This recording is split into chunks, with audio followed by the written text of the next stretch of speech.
À la une de l'actualité. On va de nouveau le voir dans nos rues. Le masque redevient obligatoire à Lyon et à Villeurbanne dès ce soir et pendant 3 semaines. Une mesure prise par le préfet du Rhône pour lutter contre la 5e vague de l'épidémie de Covid. Les bars et les restaurants devront également fermer plus tôt demain pour le nouvel an, à 1h au lieu de 5h normalement. Le passage à la nouvelle année qui devrait tout de même être célébré par de nombreux Lyonnais. On se prépare à se retrouver pour un repas en famille ou une soirée entre amis. Les restaurants, eux, sont sur le pont pour accueillir leurs derniers clients de 2021. Et puis le cri d'alarme d'un médecin de Sainte-Foy-les-Lyons. Il a été contraint de fermer son cabinet pendant les fêtes. Impossible pour lui de se faire remplacer. Aucun médecin n'était disponible pour prendre en charge ses patients.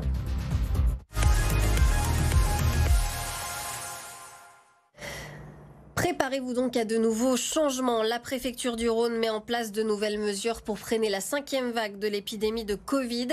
Première annonce, la fermeture des bars et des restaurants à 1h pour la nuit du Nouvel An dans tout le département. D'habitude, les établissements ont le droit de fermer à 5h ce soir-là. La fête est donc cette année raccourcie. Et puis autre annonce, le retour du masque dans les rues de Lyon et de Villeurbanne. Il redevient obligatoire en extérieur dès ce soir minuit et pendant 3 semaines. Certains Lyonnais comprennent cette mesure, d'autres sont agacés. Jacques Terlinck. Ce geste qui fait désormais partie du quotidien des Lyonnais depuis plus de 2 ans va désormais retrouver sa place dans la rue. Dès demain, le port du masque redeviendra obligatoire à Lyon, ce qui n'est pas pour changer les habitudes de certains. Absolument pas au courant, mais vous voyez, je le porte déjà, donc ça ne doit pas me gêner du tout. Il faut mieux être prudent étant donné l'importance de la pandémie. Je suis porteur du masque habituellement, j'ai pris cette habitude. Avec le virus, toutes les barrières sont bonnes. On a quand même une grosse densité à Lyon, on n'est pas une petite ville, voilà. Je crois que cet effort, on peut le faire à Lyon. Pour d'autres, cette mesure est synonyme de contrainte. Avec le problème des lunettes, on voit rien, mais bon, voilà, ça fait partie des choses qui sont pas très drôles, mais qu'il faut faire. À l'extérieur, quand on marche, moi je suis vite essoufflée. Là, je fais la rue Victor Hugo en marchant un peu vite, je suis essoufflée, c'est pas agréable dans le masque. La déception est également présente dans le cœur des Lyonnais. Ça fait un peu repartir à zéro. Donc ça enlève un peu l'espoir qu'on avait, donc c'est dommage. Pour la médecin Florence Lapica, cette mesure a déjà prouvé son efficacité dans certaines situations. À l'extérieur, les mesures barrières et notamment le port du masque est important lorsqu'il y a une grosse concentration de personnes. Sinon, c'est sûr que lorsqu'on est tout seul dans la rue, c'est pas là que le port du masque est le plus important. Les parcs sont également concernés par la mesure. Une nouvelle fois, le non-port du masque exposera le contrevenant à 135 € d'amende, et ce, dès demain. Et puis notez que les contrôles de police seront renforcés pour faire appliquer ces nouvelles mesures. La nuit du réveillon qui s'annonce tout de même festive pour les grands Lyonnais. On prévoit de se réunir entre amis ou en famille, en petit comité souvent. Beaucoup se font tester d'ailleurs pour être plus sereins. En tout cas, la fête sera quand même au rendez-vous et les restaurants, eux, sont prêts à recevoir des clients pour cette soirée si particulière. Reportage de Lauriane Pellao. Pour beaucoup de Lyonnais, le réveillon de la Saint-Sylvestre ne sera pas aussi grandiose que les précédents. Nous, on va rien faire, on va rester entre couples et on va faire un petit repas. Les gens avec qui on devait le faire ont le Covid, justement. On ne fait rien pour ce nouvel an, parce que notre famille aussi a été touchée par le Covid, donc voilà. Dans le Rhône, pas de discothèque ni de piste de danse prévues dans les établissements. À l'extérieur, les rassemblements, la vente et la consommation d'alcool seront interdits. L'alternative, les soirées privées. On n'a pas 20 000 solutions. Donc on se regroupe entre nous, on va pas se faire des bisous toute la soirée, mais bon voilà, on fera un minimum attention. Les tests antigéniques, c'est pas forcément précis, du coup on a laissé tomber l'idée, on a dit allez, bismillah. Et si certains choisissent de profiter avant tout, d'autres gardent en tête les gestes barrières. Nous prévoyons de faire un test dans la journée du 31 pour s'assurer que tout le monde va bien. On n'est pas trop nombreux, ça va. Après, on s'est fait tester, donc tout va bien. On est tous vaccinés, les adultes.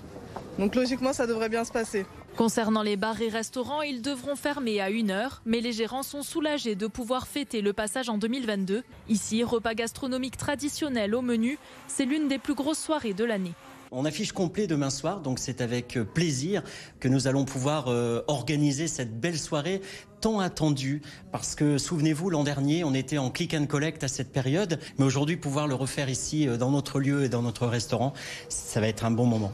Malgré les restrictions sanitaires, tous pourront se souhaiter une bonne année, en espérant qu'elle le soit vraiment. Et puis pour le nouvel an, notez que vous pourrez vous déplacer toute la nuit en métro. Les 4 lignes vont circuler sans interruption entre minuit et 5 heures du matin. Comptez par exemple une rame toutes les 5 minutes sur la ligne D, toutes les 10 minutes sur la ligne B. Le funiculaire Saint-Just circulera lui aussi. Et puis pour faciliter vos déplacements, 4 parkings relais vont rester ouverts, notamment Gare de Vèze ou encore à Mermoz-Pinel. La crise sanitaire qui impacte fortement le fonctionnement des hôpitaux, mais aussi de la médecine de ville. Faute de bras disponibles, un médecin de Sainte-Foy-les-Lyons a été contraint de fermer son cabinet. Il n'a pas trouvé de remplaçant pour travailler à sa place, le temps de prendre quelques jours de repos pendant les fêtes. Une situation qu'il dénonce. Jordan Musica avec Laurent Canonico. Depuis le 24 décembre et jusqu'à samedi, c'est donc porte close pour les 5000 patients que gèrent les 4 médecins de ce cabinet. Un crève-cœur pour Charles-Henri Guez qui dénonce une situation ubuesque. Aujourd'hui, alors que l'ensemble des médecins et l'ensemble des soignants se bat contre cette pandémie, arriver à ce point d'inorganisation pour avoir des médecins qui viennent soigner, des remplaçants, eh bien, ça n'a pas été possible. 30 ans que ce praticien est installé à Sainte-Foy et jamais le cabinet n'avait encore fermé. La faute, selon ce spécialiste, au manque d'attractivité de la médecine généraliste, surtout quand elle n'est pas en ville. Ce qui dysfonctionne, c'est le système.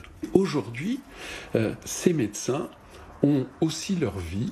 Et quand ils font leur compte, ils voient qu'il est plus intéressant d'aller travailler pour la pandémie en ce moment, au nom du quoi qu'il en coûte.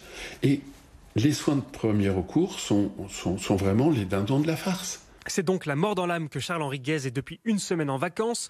Le moyen, selon lui, de recharger les batteries avant une année 2022 qui sera encore une fois marquée par la pandémie. Mais même au repos, ce médecin l'assure, il continue de décrocher son téléphone pour prendre en charge ses patients. Et puis enfin, notre série de la semaine. Depuis lundi, on vous propose de revivre cette année 2021, les moments les plus marquants de la politique en passant par les faits divers. Ce soir, on vous invite à revivre les grands événements sportifs. 2021 a notamment été marqué par les médailles de nos Lyonnais aux Jeux Olympiques de Tokyo. De belles images à retrouver dans notre rétrospective signée Emma Kant.